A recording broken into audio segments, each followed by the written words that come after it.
ओ लक्ष्मी नारायण भगवान की जय, नारायण स्वामी की जय, बांके बिहारी लाल की जय, बंसी लाल की जय।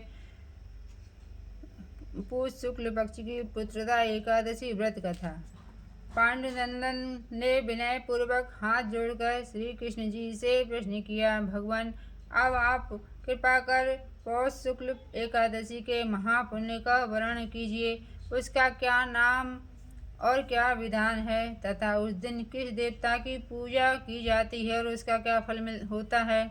फिर श्री कृष्ण बोले, राजन, इस एकादशी का नाम पुत्रदा एकादशी है। यह समस्त मनोरथों को पूर्ण करने वाली एवं समस्त सिद्धियों को देने वाली है। इसके अधिपति स्वयं नारायण हैं।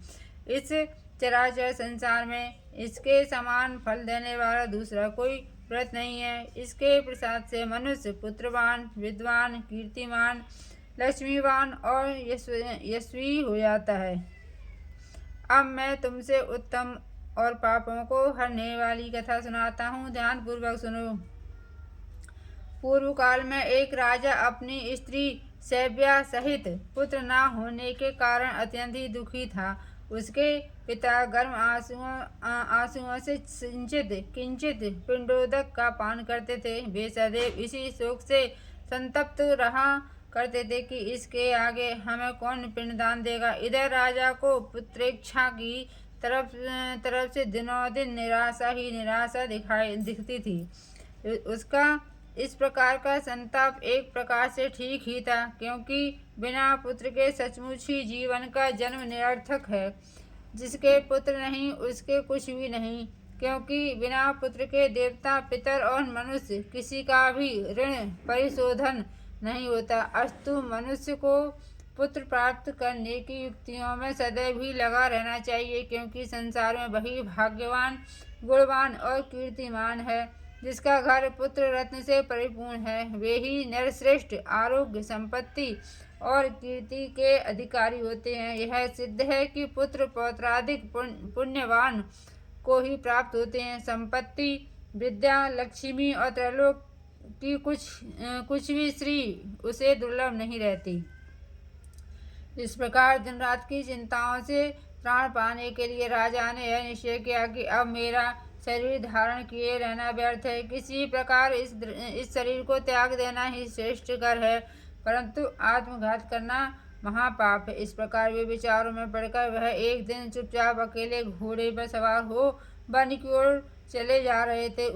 इस प्रकार वह वन में पहुंच नभ में उड़ते हुए पक्षी एवं चारों ओर लगे हुए सुंदर वृक्षों के प्राकृतिक सौंदर्य का अवलोकन करने लगा। वहाँ पर कहीं तो अपने अपने निवास स्थान से निकलकर मृग झुंड इधर उधर चौकड़ियाँ भर रहे थे। कहीं व्याघ्र, वाराह, सिंह, बानर, नीलगाय, शशक, सर्प और जंगली हाथी अपनी हथनियों के साथ क्रीड़ा कर रहे थे। किसी तरफ श्रृंगारों की ध्वनि थी तो किसी ओर से उल्लुओं के करकंठ नाद सुनाई दे रहे थे। इस प्रकार वन की शोभा देखता और वन पशुओं के शब्द को सुनता हुआ राजा वन में घूमने लगा। घूमते घूमते उसे दोपहर हो गई। उसे भूख और वियोग ने सताया, परंतु वह आगे ही बढ़ता गया।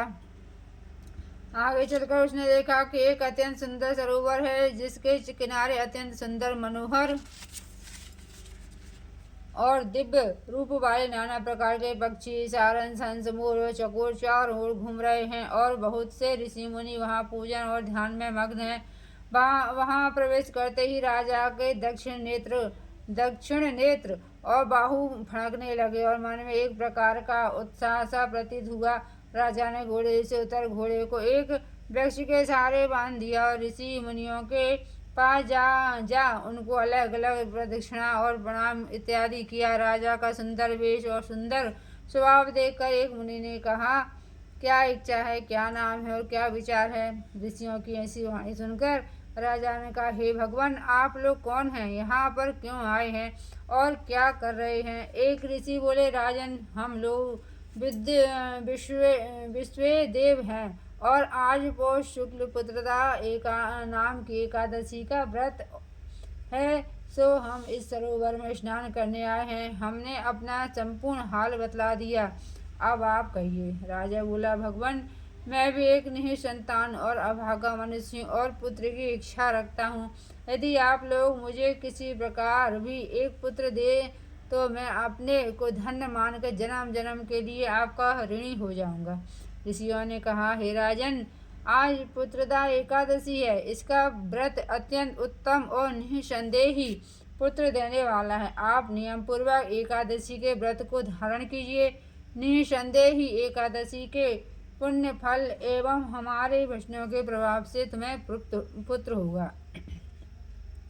ऋषियों की ऐसी वाणी सुन राजा अत्यंत प्रसन्न हुआ और उनके बताए हुए विधि विधान से एकादशी का व्रत कर द्वादशी को पारण कर ऋषियों से विदा हो अपने भवन में आया। परमात्मा के अनुग्रह एवं एकादशिक पुण्य और प्रताप से तथा ऋषियों के आशीर्वाद से राजा की रानी ने गर्भ धारण किया और यथा समय सुंदर रूप स्वरूप तेजवान और भाग्यवान पुत्र उत्पन्न हुआ। राजपुत्र अत्यंत शीघ्रतापूर्वक बढ़ने लगा और शीघ्र ही बड़े हो पितृ सेवा तथा अपनी प्रजा की सेवा करने लगा। इतनी कथा कह भगवान श्री कृष्ण ने कहा, हे राजन, इस एकादशी का व्रत जो लोग करते हैं उनको अवश्य पुत्र की प्राप्ति होती है और वे इस लोक में नाना प्रकार के सुखों का उपभोग कर अंतकाल में परम पद को प्राप्त करते हैं। जो लोग इसी कथा को कहते हैं एवं भक्तिपूर्वक सुनते हैं उनको सहस्त्रों अश्वमेध यज्ञ के करने का फल प्राप्त होता है।